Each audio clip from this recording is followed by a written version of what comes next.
Oke, di sini saya akan mencoba merangkum, mereview materi-materi yang pernah saya berikan ke kalian selama setengah semester ini. Nah, yang pertama yang akan kita bahas adalah sistem politik di Indonesia. Sistem politik di Indonesia secara kita definisikan sendiri agar lebih mudah ya. Sistem politik merupakan komponen-komponen atau rangkaian-rangkaian yang tersusun secara sistematis dan terstruktur untuk mencapai kekuasaan. Jadi tujuan dari sistem politik itu adalah untuk mencapai kekuasaan.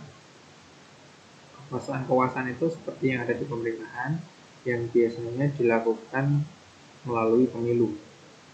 Bisa untuk mencalonkan diri atau untuk mendapatkan jabatan sebagai presiden, DPR, wali kota, terus bupati dan kawan-kawannya.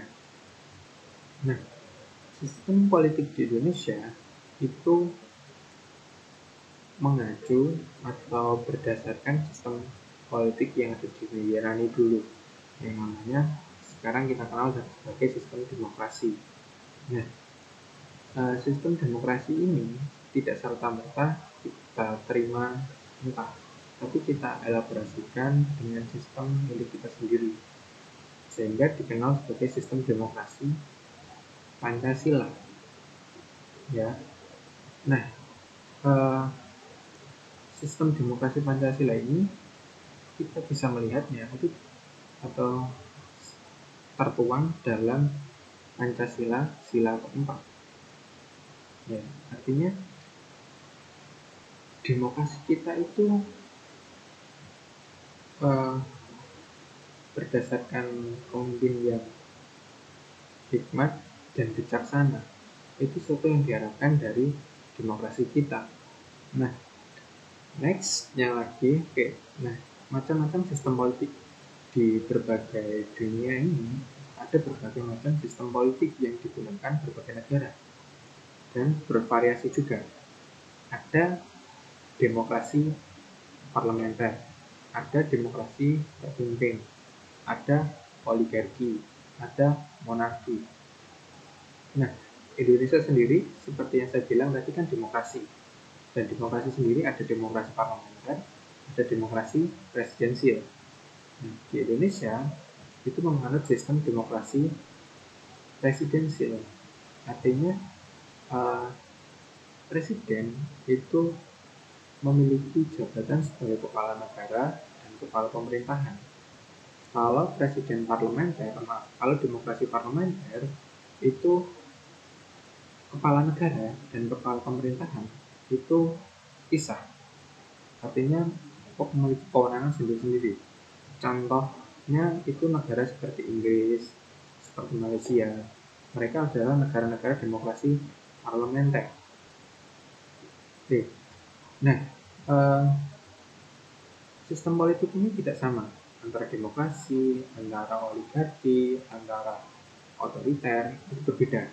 Nah, contoh negara-negara yang memiliki sistem otoriter itu bukan kebanyakan sih. Salah satu contohnya adalah negara tetangganya penghasil K-pop, yaitu Korea Utara, yang sekarang dipimpin oleh Kim Jong-un. Itu adalah negara dengan sistem otoriter atau otoritarian. Jadi memang kedengarannya kejam kalau kita mendengar berita-berita bahwa Korea Utara gini. Nah, terus kayak Vietnam gini.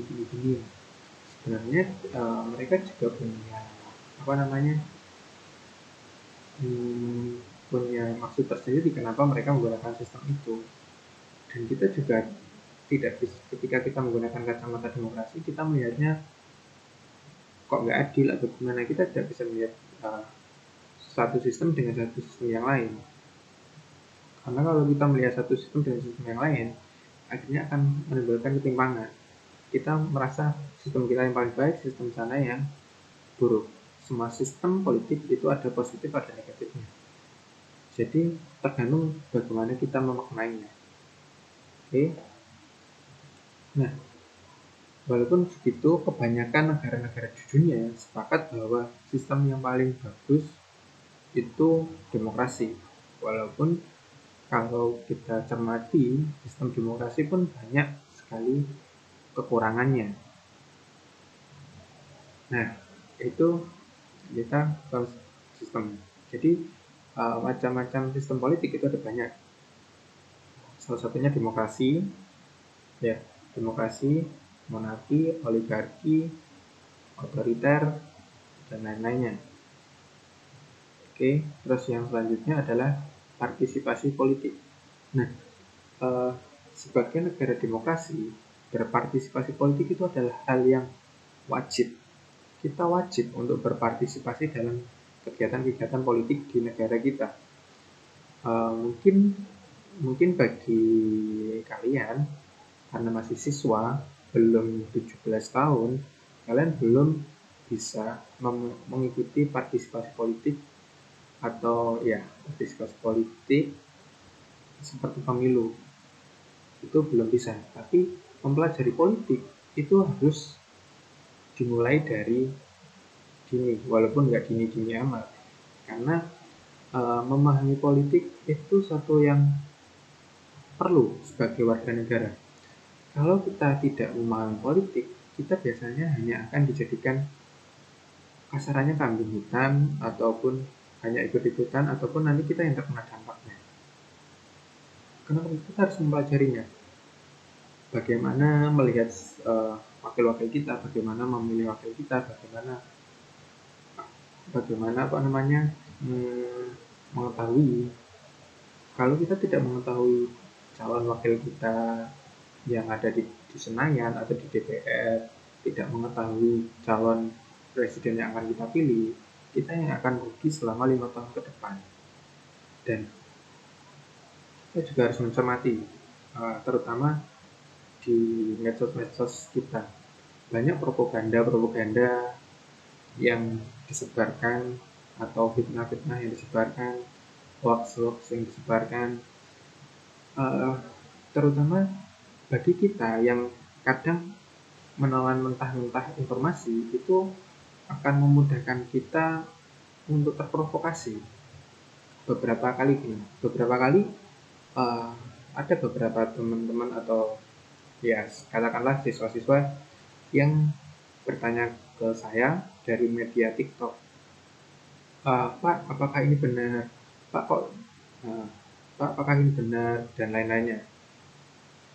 Yang paling sering ditanyakan adalah tentang kebenaran sejarah atau kebenaran tentang Omnibus Law atau beberapa politik-politik yang viral beberapa kali. Itu sering dipertanyakan karena terkadang di media sosial mereka menggunakan sedikit pembohongan agar viewersnya banyak. Nah, itu kita sebagai siswa harus memahaminya. Benarkah itu? Karena ketika kita tidak memahaminya dan ketika kita menelan mentah-mentah, itu akan berbahaya. Bisa terjadi konflik antar teman, bisa terjadi konflik antara keluarga, itu sering terjadi. Karena perbedaan pandangan, terlebih karena kita tidak memahami situasi, kita terlalu menelan mentah-mentah informasi itu. Nah, itu sebabnya kita harus memahaminya. Politik itu seperti itu, kita harus memahaminya intrik-intriknya. Politik itu agak kalau bisa dikatakan agak menjengkelkan, tapi juga menyenangkan. Karena ketika kita mengetahui politik, kita tahu hal-hal apa yang kita perlu ambil untuk menghindari, untuk melawan. Karena politik kan seperti yang saya bilang tadi, politik itu identik dengan kekuasaan. Nah, kekuasaan itu ada berbagai. Di tingkat paling kecil mungkin di sekolah, itu bisa di lingkungan organisasi ataupun di dalam kelas, ataupun dengan intrik, itu termasuk politik.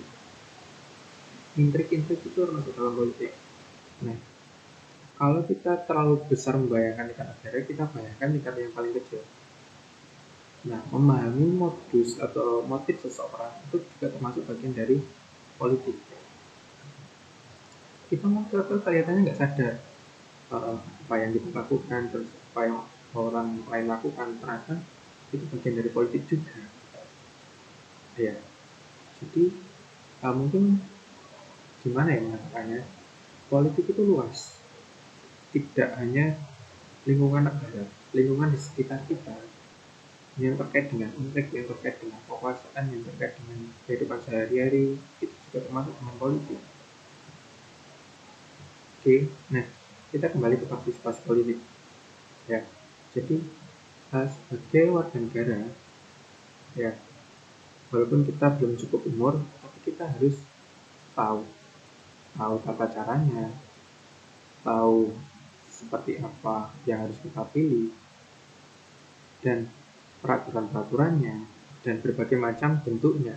Karena partisipasi politik itu ada berbagai macam. Ada konvensional, ada non-konvensional. Ya, nah yang konvensional itu adalah yang bisa dikatakan dilakukan oleh bangsa Indonesia 5 tahun sekali. Mulai dari pemilihan gubernur, pemilihan presiden, pemilihan legislatif, itu semuanya adalah partisipasi politik secara konvensional. Nah, ada juga partisipasi politik secara non-konvensional, artinya tidak umum dilakukan, walaupun sering dilakukan. Contohnya adalah demo, contohnya adalah pengajuan petisi. Itu termasuk bagian dari partisipasi politik non-konvensional. Ya, jadi kalau misalnya demo, ada masalah apa? Kita kan nggak mungkin partisipasi politik secara pemilih, nggak mungkin kan? Karena demo itu biasanya ada masalah di dalam pemerintahan kita. Nah, yang paling agak fenomenal, yang agak besar kemarin itu adalah partisipasi demo atau partisipasi politik berupa demo pada tahun lalu. Mungkin kalian masih SMP. Itu adalah penolakan Omnibus Law. Ya, itu adalah salah satu partisipasi politik non konvensional. Ataupun kalau misalnya itu tidak, itu kita bisa melakukan partisipasi politik yang petisi, pengajuan petisi. Kalau pengajuan petisi itu lebih bisa dikatakan lebih halus daripada demo, karena pengajuan petisi itu biasanya tidak perlu turun ke jalan. Kamu bisa melakukannya secara online, menggalang orang untuk menyepakati bahwa misalnya Omnibus Law itu tidak boleh disahkan. Kalian bisa mengajukan petisi untuk menolak. Misalnya kalian minta tanda tangan 10.000 orang, itu bisa. Atau paling enak gini, misalnya kalian tidak suka dengan saya sebagai guru PPKN kurang kompeten, seperti itu. Nah, kalian misalnya satu kelas berdiskusi, terus mengajukan petisi, misalnya mengganti guru PPKN, terus di bawahnya tanda tangan satu kelas, terus kalian ajukan ke kepala sekolah, itu misalnya. Nah, itu adalah sebagai bentuk contoh partisipasi politik non konvensional. Oke, ini part pertama. Nanti kita lanjutkan ke part berikutnya. Sekian dan terima kasih.